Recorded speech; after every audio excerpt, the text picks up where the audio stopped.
Are you wondering how to price wholesale inventory so it makes you a profit? Maybe you're not sure how to deal with vendors that have a suggested retail price and you're worried about still making money on those items. What about if you want to offer free shipping on your website? How do you build that in so you actually don't lose money? Keep watching this video because I'm going to go into depth about all of this and tell you my tips and tricks. Hi, I'm Emily Benson. I'm a business and mindset coach for boutique owners. After working in corporate retail for many years and then starting my own boutique called The Fashion Truck, I've coached hundreds of boutiques on how to start, grow, and scale their boutique business. From $5,000 a month to $250,000 a month, I want to help you find success in your boutique business. Don't forget to subscribe to my channel. I put out new videos every Tuesday on how to start, grow, and scale your boutique business.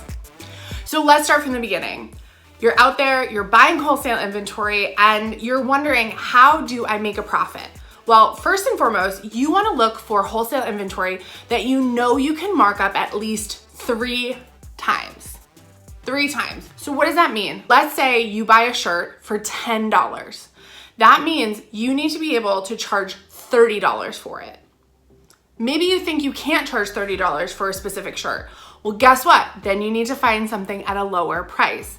I always recommend that you go out and buy wholesale inventory with a retail price structure in mind, because then you can work backwards. You can figure out, what do I need to pay for this item to be able to charge the prices that feel comfortable to me? Because every boutique is different. You might want to charge $200 for something, and someone else watching this might want to charge $20 for it. So work backwards. Start with your retail prices first, and then say, how can I divide this number by 3 and pay a wholesale price that is divisible by 3? Now you're probably saying, but Emily, multiplying by 3 is so much. I don't feel comfortable doing that. Well, I want you to know that most retail stores out there are doing that. Most big box retailers are charging 3 times what they're paying at wholesale. So really, you're just in line with industry standards. There's going to be some vendors that you work with that are going to charge what's called a manufacturer's suggested retail price, or an MSRP. So MSRP is when you have to sign a contract that says to the vendor, I will charge this price for it in the retail marketplace. Now, I don't suggest working with a lot of these people, but let's say you're in a situation where you have to. In this situation, you want to be careful. If you're only going to make 2 times the wholesale price on these items, honestly, you're not going to make that much money. Your profit's going to be super low. You make money on the buy, not on the sale. So if you're buying items that can only get a 2 or 2.5 margin, you need that to be a smaller percentage of your assortment. You need to make sure that's not your whole assortment, that you're not buying all your units in those specific MSRP items. Having a balanced assortment is going to help you make more money. So if you have to have those MSRP items, you want to make sure you also have items you can get 3 times, 4 times, 5 times. 3 times is just a minimum. That's the guide I always say. If you can get higher margins on something, if you can mark something up more, let's say a $10 item looks like it's like a $70 retail, go for it. You're allowed to do that. It's your store. You get to price what you want. And remember, you can always change prices without running a sale. That's my super secret tip. You can always rip a tag off, or you can always go on your website and change the price. No one will know, promise. What has been your biggest struggle with pricing retail items? Comment below and ask me your questions so I can help you. Let's say you have an online boutique and you're gonna offer free shipping on your merchandise. A couple of things. You have to realize that in general, free shipping is about 10% of your total monthly revenue. So let's say you're making $5,000 a month.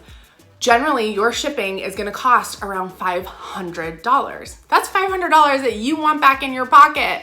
So it's great to offer free shipping, but in the way the economy works right now, you can't afford to eat that cost unless your margins are quite high. Let's talk about how to amortize free shipping into your retail price. First thing you need to look at is, what shipping carrier are you going to use? Most people use the US Postal Service. Depending on the weight of an item, something could cost $2.37 to ship, or it could cost upwards of $8, $9, or $10. If we're talking shoes, it's gonna be more expensive because shoes are heavy. But let's stick around tops, bottoms, accessories. Those things are gonna cost anywhere between $3 and $5. You could load that shipping price into your retail price. Does this make sense? So let's go back to the example of $10 item. We're charging $30 for it. Right there, you're gonna add $3 to $5 on the top. So that $30 item becomes a $35 item. You're offering free shipping, you're giving that benefit to the customer, but you're not losing money. Here's the trick. At the end of the month, you need to go and look at all your USPS charges or FedEx or UPS, whatever you're using. And when you take that dollar amount, you divide it by how many packages you shipped, then you'll get to a real cost. When you're first starting out, you might just want to figure it's going to be $5 to ship everything. But as you go over time, what you're gonna see is that maybe the cost goes down, or maybe the cost is way higher than that. And you're only gonna know that by going back to your numbers. Hopefully this video has given you a lot to think about and a lot of answers to your questions. But if you still have more questions or you just need more help with pricing your assortment, I have a great product called the Pricing Assortment Bundle.